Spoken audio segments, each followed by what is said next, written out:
Hey guys, today we're going to talk about Head Voice 101.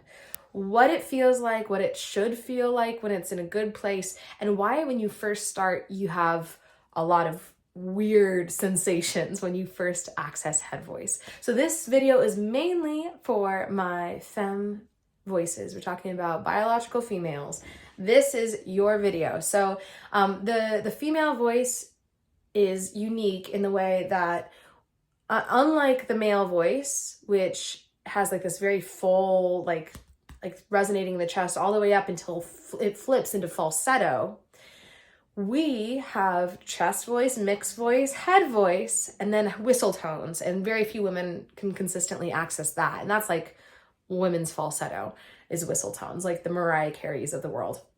But you and I, we're going to talk about head voice, which is the high notes, that kind of stuff. That's head voice. So head voice is is when your voice resonates in your sinuses. And this is what we call the mask. It's where your sinuses lie. They surround your eyes. They're behind your eyes. And the nose technically, right, is a part of the sinuses. I'm getting over a sinus infection at the moment, which I don't know if you can tell by the way I sound. We don't really consider using the nose as a good idea in singing. Besides singing an N or an M, which are nasal consonants, which use the nose to be created and sound like an N or an M. We don't really want to sing in our nose because then it sounds really weird. So, and it also is really not very effective or good. It's not a lot of room in there to project. There's a variety of reasons why we don't really want to use our nose. We want to use our sinuses. So this video is specifically highlighting a certain subscriber's comment that I want to address, but this video is not going to tell you how to strengthen your head voice or how to get to a place of peace with your head voice. This video is simply addressing and reassuring you as to what feels good, what might not feel so good with your head voice, and what direction to take it in. So if you want more guidance on what to do with your head voice and where to take it, you can check out the resources down below, specifically the Sing Smarter Toolkit, which I'll talk about in a minute. So let me read this comment to you from Holy Savvy. I hope I'm pronouncing that right. I've been singing untrained for 20 years and just this year finally unlocked my head voice, but I feel like it sounds generic. It doesn't feel recognizable as my voice. Does that make any sense? Is that normal, or will it come with time as I use it more and more and learn how to transform it? We couldn't afford singing lessons, so I never got them, and it always made me sad. Thank you so much for this. Oh, I love that. And I basically just said, like, hey, it is so normal for it to feel weak at first and for it to become more balanced and strengthened with time. So don't lose hope. When you first start out with head voice, it is so common for people to feel like, what is that? That feels really weak and thin and wobbly and out of control. And I want to first say something that I might have said in a previous video, which is good singing typically feels out of control at first. And I know that's really counterintuitive because we're aiming for vocal control, but you know, that's a whole other video.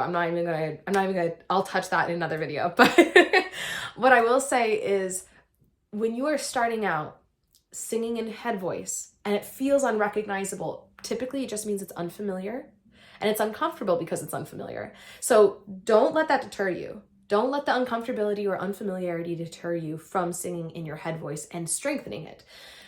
Just like anything else, think of singing in head voice like balancing on one foot for the first time. You're going to fall down, inevitably. It's going to feel wobbly and weird. And you'll fall over and you'll be like, oh, that was weird. I don't know if I should do that again. But maybe you try again. You're like, I'm going to figure it out. You try again. And this time you were able to stay in it a little longer and you're strengthening a little bit, but then you fall down. But over time, the more you sing in head voice, the more you balance on one foot, your body gets used to it and is able to stay in it for longer and stay strengthened in it for longer too. So you'll be able to bounce on one foot and tap your head and rub your tummy, no problem eventually. But for now, you're just starting out. Your body has to recalibrate. Your body has to kind of adjust to this new resonance, to this new placement of your voice in your body. And it feels foreign because we don't speak in our head voice. That's a very Mickey Mouse thing to do. you know, and we speak in our chest voice, and which is why a lot of people are like, oh, I'm an alto. It's like, I will bet my life savings that you're probably not. It's so rare to be a true alto. Like Nina Simone is an alto. Tracy Chapman's an alto. Even I'd say Lana Del Rey at times can be a true alto, you know, like I'd say most women have higher set voices. They just have never accessed them before.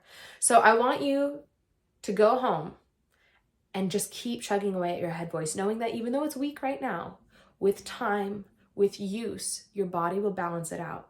And it should feel eventually like it's resonating up here, like the sound is coming out of your forehead like a unicorn horn. And the higher you go, the higher you'll feel the resonance. Sometimes I feel the top of my scalp vibrate. Sometimes I feel it resonate as if it's up here, like outside of my body, like a little golden orb of light. It's a very surreal feeling when you do get the hang of it. And trust and believe that right now, even if your voice is different than what it typically sounds like to you, it does not mean it's bad. It does not mean that you're doing the wrong thing. It means it's unfamiliar and it's uncomfortable, but you're on the right track. I hope this helped encourage you to just keep going, and I hope this clarified some things about head voice.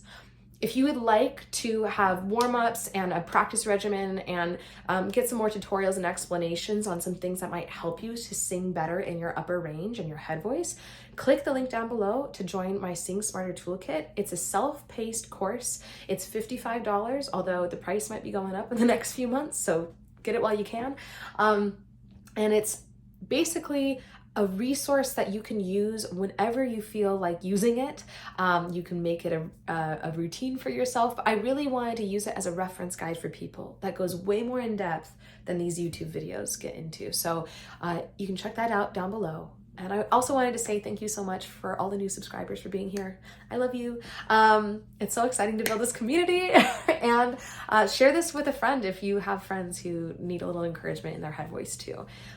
We girls gotta stay together. So, all right, my friends, I will see you on the flip side next Friday. Happy singing.